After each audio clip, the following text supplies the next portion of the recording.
nice cool breeze blowing now at the moment as well.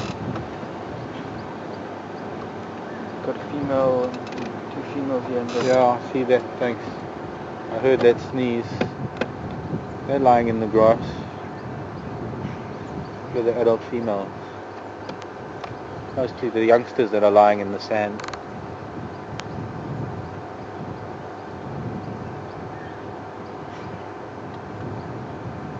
Karen, thanks for getting back to me about lion sounds. Yes, I believe the feed was down at some point during the night, so nobody would have heard anything.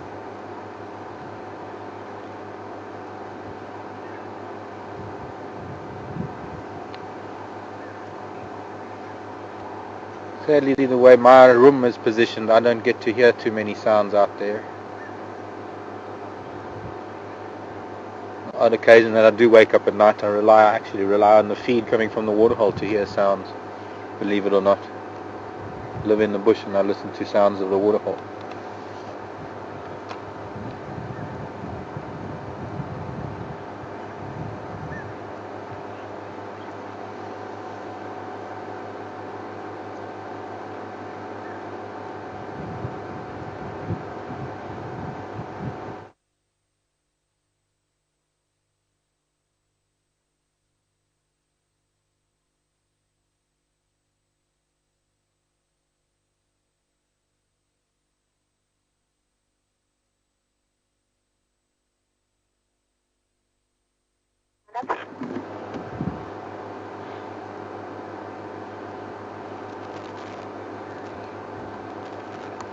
Why do lions have manes?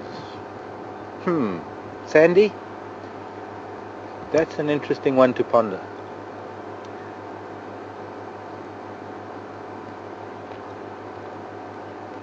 Part of it is display. With studies that have been done on lion and preferences by the lionesses for males with bigger, darker manes, that in itself is a genetic selection issue that over millennia, since that has been a criteria for selection in breeding, that gene has been encouraged. It also, I think, has something to do with the fact with protecting the neck during fighting, because male lion are prone to fighting more than any other, more than lionesses, more than other predators, more than other carnivores, large carnivores. I don't know what bearing that has had on it.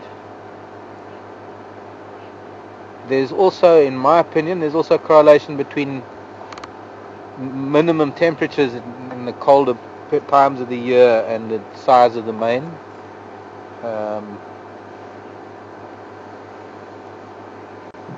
So Sandy, I don't know if I could really give you a definitive answer there, or definite answer. That the number of factors that have maybe contributed to lion developing manes and positive spin-offs by having a mane.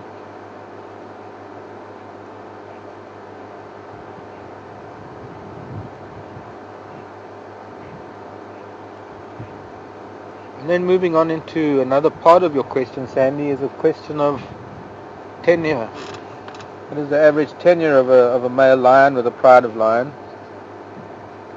Average is, well, I'd say around about 3 years, 3 to 4 years. Nature's a wonderful thing, and the way it all works with nature, any longer than 3 years, there's a possibility that a male is going to be able to mate with his offspring, with cubs that he has sired. And it's maybe something that nature has done to limit that possibility, in that when he's about 8 years old, after taking over a pride at the age of 5, by the time he's 8 is when his cubs are likely to be going on 3 years old, going on breeding age, and it's more or less that time that he's either going to lose tenureship or he's going to just pass on to lion heaven.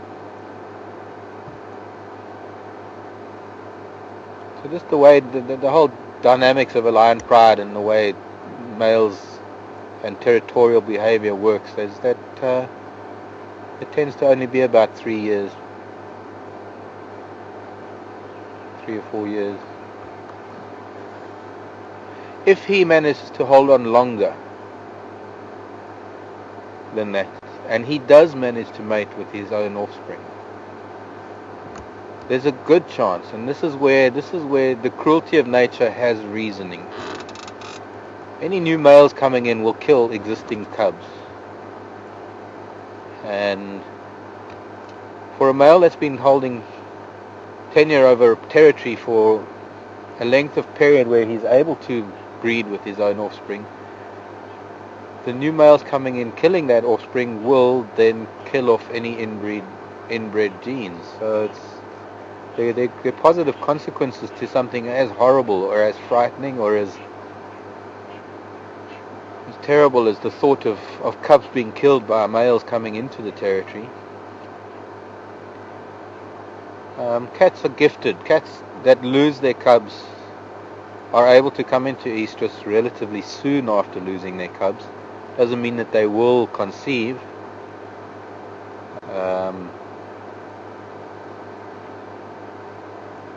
Often found that in changing of ownership of a territory, the lionesses will hold off in conceiving for a short while, during which time the male or the males that have taken over the territory have to prove themselves, have to prove that they are strong enough and able to defend the lionesses and defend the territory for a long enough period that the lionesses can raise a new set of cubs. And if there's any hint that the males are not going to be able to do that, if there are any larger males in there or larger coalitions, quite possible that the lionesses won't conceive at all.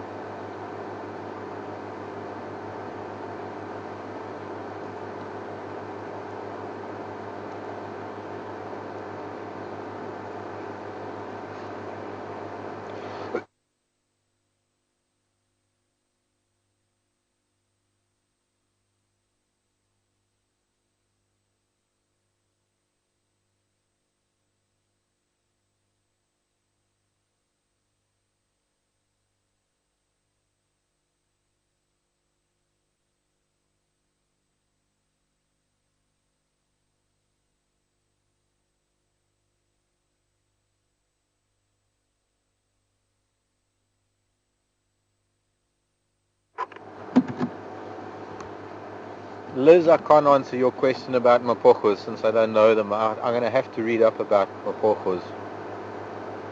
And in terms of how long they've been in control, obviously a coalition of males like the mapojos can, very much so, by sheer numbers and sheer strength, can hold a territory for longer. I'm not too sure how long the mapojos have been around. I'm sure Colleen or Karen, one of those ladies, can help me out there. But I do have a lot of reading up to do. I believe I can get access to certain blogs that I didn't know about to get some information on all these cats in this area.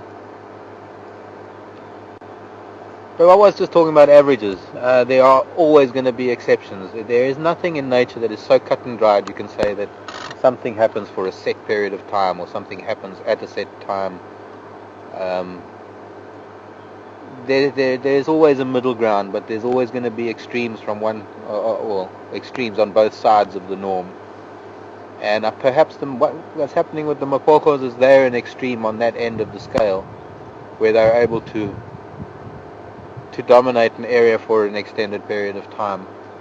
And they would become the exception rather than the rule.